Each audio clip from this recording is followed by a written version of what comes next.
CNBC-TV18. Hello and welcome to the News Centre. I'm Shereeen Bhan. India's private capex cycle wheel is turning and it could be at a high speed. A report by Goldmansachs highlights that fresh investment announcements in the last fiscal jumped 145 to 150% compared to FY21 levels, a year that was ravaged by the COVID pandemic. The manufacturing sector has been the clear outlier with a 200% growth when it came to new investment announcements. While the increase was aided by mega project announcements, especially in the steel sector, traditional sectors like petchem, cement, automobiles and new age sectors like electronics, e-vehicles, data centers have also made a significant contribution. That's not all. The number of projects announced last fiscal was 80% higher than FY21. Well, joining me now to take the discussion forward on the Indian manufacturing sector and the road ahead is Ashish Bhandari, MD and CEO of Thermax, and B. Tyagarajan, the Managing Director of Blue Star. Gentlemen, appreciate you joining us here on CNBC-TV18. Ashish, let me start by getting a pulse check from you. We just gave our viewers a snapshot of what Goldman Sachs has highlighted. Clearly, the manufacturing sector is in the spotlight. And as Goldman has highlighted, sectors like steel have really driven the momentum so far. That's been a clear outperformer. But what's the sense that you get on the back of the order book that you're looking at on the back of the demand visibility that you have on the strength of the recovery and the turnaround in manufacturing? Hi, Shereeen. Very good evening to all your viewers. I think most of us would be in sync with the analysis that Goldman has made. We are seeing strength across multiple sectors. Demand is strong. That said, the commodity price increase is a dampener, and this particular effect has the potential to bring the entire growth story down in coming quarters. So right now, things are very good, but there are dark clouds on the horizon. There are dark clouds on the horizon, so a word of caution there coming in from Ashish Bhandari. Mr. Tyagarajan, I want to address that issue with you. So far, we haven't seen an impact on demand, but as Ashish was pointing out, this is clearly a threat that is overhanging at this point in time. We have seen companies pass through the hikes that they've had to take on account of the rise in input costs. Do you see this slowing things down, or do you believe that this is going to, in fact, be far more disruptive when it comes to demand? I fully endorse what Ashish is saying with regard to the demand pickup. So one, as a company, if our own capex cycle has revived in a big way, what we should have invested a couple of years ago, it got delayed due to the pandemic. The second one is the main driver in manufacturing is the PLI schemes announced for various sectors. And we all believe that our export potential is high in the China plus one story and the global supply chain realignment program that every country is attempting. So therefore, Blue Star itself is investing in manufacturing. The Sri City plant and the Wada, another plant, something close to 400 crores of capital will be invested in this financial year. And so are my competitors. Other than that, in our electromechanical projects business, we are saddled with so many inquiries. The manufacturing sector, specifically what all you had listed, steel, it is there. And it is there in the automobile sector. It is there in some electronic component manufacturing or robotics, so on and so forth, data center, and most importantly, renewables related space like solar cells. So there is a hell of a lot of capital investments are taking place. Now, if I look at the B2C space, yes, despite the price increase, we increased the prices thrice last year. In April, in July, again in October, and the market demand stood up. Now, again in April, we have increased, so still the demand is good. So therefore, at some point of a time, I agree with Ashish, it is going to catch up with this. There are a few customers of ours who wanted to expand the manufacturing capacity at around 400 crores. Their revised cost estimate would have gone up. So they are getting the additional approvals to go ahead with the project, but still they are going ahead. So there is a lot of optimism in the marketplace. I am hoping that this current geopolitical crisis will cool down and the commodity prices will soften. Otherwise, this growth story is phenomenal. I have not seen this in the last 10 years. You're saying you haven't seen this kind of demand in the last 10 years. And so far, despite the price increases, despite the hike in input costs, demand is holding. But Mr. Tyagarajan, I want to understand from you, you gave me that number of 400 crore rupees that you believe you are going to spend in terms of capex this year. Now, we saw on account of COVID, 2020 and 2021, 2020, of course, was a washout year. 2021 also to a large extent was a mediocre year when it comes to demand as well as the manufacturing sector's output. So 400 crores, what would have your annual capex been? And how does that then relate to this 400 crore number that you've just shared with me? At around rupees 150 crores. And what we are foreseeing is that in about 3 years' time, furthermore, we may have to invest.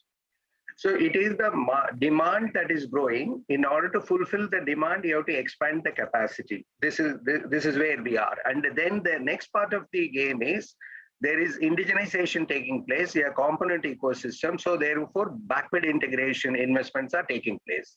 Third is, this is the important thing that I am understanding. Indian enterprises have understood scale is important for you to compete globally. And for you to compete locally, therefore, in order to build scale, you have to look at manufacturing differently. It cannot be assembly units. It has to be backward integrated. It has to be larger. And then the capital is available now. Access to capital, availability of capital, cost of capital is still attractive compared with what was in the past. So therefore, this is the important thing what the boards are thinking, that the company has to scale up, and then only they will get the cost advantage and competitive edge. And let us go ahead and do it. That's what is the root cause of this optimism.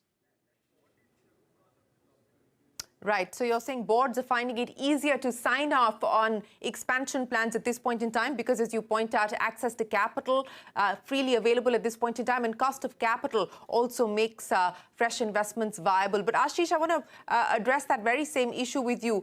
What kind of capex are you looking at for the current year as well as over the next few years? And more importantly, in terms of order book, both domestic as well as export potential, because as Mr. Tyagarajan was pointing out, across different sectors at this point in time, companies are looking at being able to plug the gaps that are opening up on account of geopolitical realignments. What does that opportunity for you specifically and for Indian manufacturing in your assessment look like today?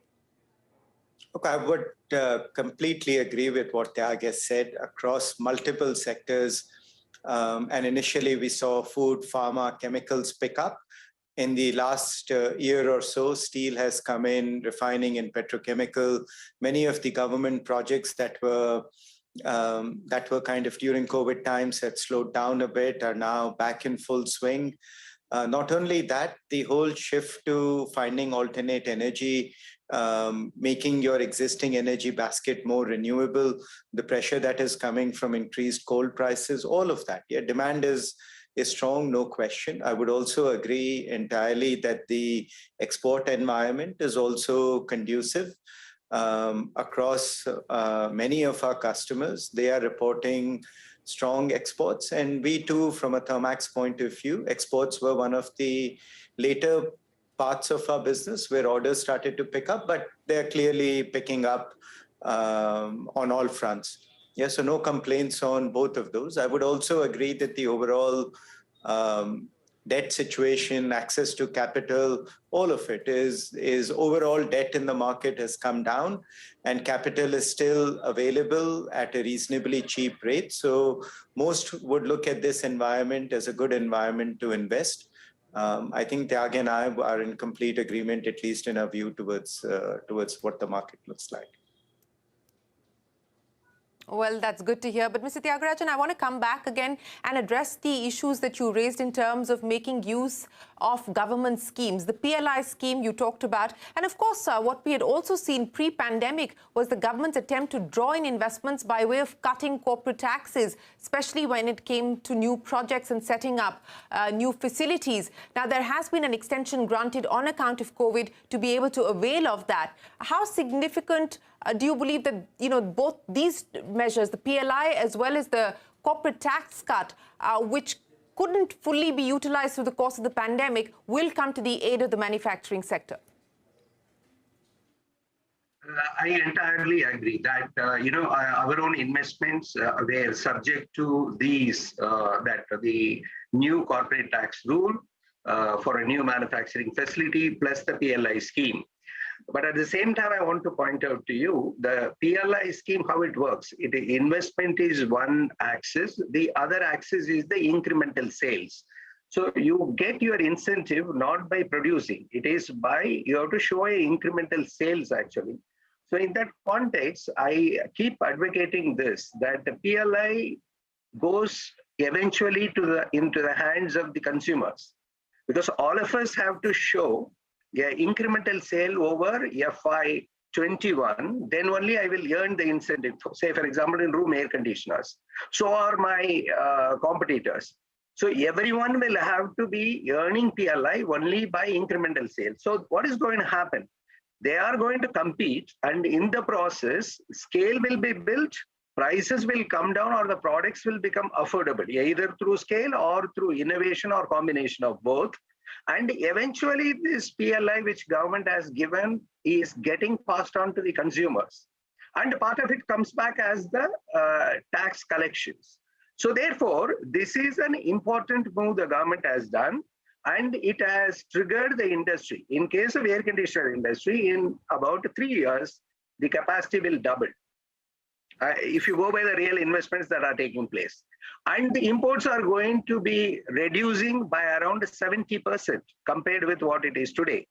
So what government has done, they will get back much more than what it is. And there is going to be a phase where the penetration of air conditioners, which is somewhere around 7% today, will become somewhere around 10 to 12%. So you will witness an exponential growth in that sector. And I suppose in EMS or mobile phones or EV, all these are going to follow the same trajectory. Well, that certainly is the hope, that we will see a secular rise across different sectors, as you point out. And the point well made there, that PLI is linked to incremental sales. And so you will only be able to avail of those benefits if you can, in fact, push your sales forward. And the government's stated objective is to bring down imports. And you're saying that you believe we are likely to see that happen over the next few years across different sectors. Ashish, I want to address the issue with you in terms of where current utilization rates are for you specifically. And how soon you believe you will need to look at enhancing capacity? Look, our current utilizations across our multiple plants, when we came out of COVID, we were at 60, 70%. Earlier, we crossed the 90% threshold. I think we can still increase capacity with our existing plants by being innovative, by leveraging our subcontractors, adding shifts, whatever the case may be. We will be active in terms of adding new capacity. We're building plants in building plans to build plants in multiple of our product lines. We're also investing quite a bit on newer technology, whether it be digital, whether it be newer capabilities, R&D, all of it. I think, and I, as Tyag was saying, it's not just smattering of companies. I think the largest sector overall is gearing up to hit new levels. Yes, and see a return of capex. But Mr. Tyagarajan, one of the other issues I want to address with you, and this is something that you've been working very closely with CII and the government on, labor codes. And of course, we haven't seen any forward movement on the implementation and the execution of that. But that aside, at this point in time, given the fact that you're setting up additional capacity and you believe that we're going to see that happen across the board, what will it mean in terms of incremental hiring as far as the manufacturing sector is concerned? And how much of a challenge is that today in terms of finding skilled manpower? Huge challenge, not only labor, even the managerial manpower in be it R&D, manufacturing, sales and marketing. You have huge challenges. Right now, how it is managed is you are poaching from someone and you end up paying a higher salary. So it is good in one way. The employment problem is getting resolved. And on the other hand, you are also going to have a situation where you will be able to figure out other ways of employment. Say, for example, the fixed term employment part of it. it is something which got delayed by many states, and I think they all will relook at it. Right now, all are expanding with the hope that they will be able to find laborers and skilled laborers. It is going to be a challenge in about 18 months' time. Okay, you believe that that will be a challenge. But for now, despite the turbulence that we are seeing, specifically on account of rising input costs, you believe that demand is strong and here to stay. Ashish Bhandari, Mr. Tyagarajan, always a pleasure. Appreciate you joining us here to take us through the road ahead for Indian manufacturing and the pickup in private capex that we are seeing in the manufacturing sector. Appreciate your time. We will take a break. Axis Bank reports its numbers, that and more when we return on the other side.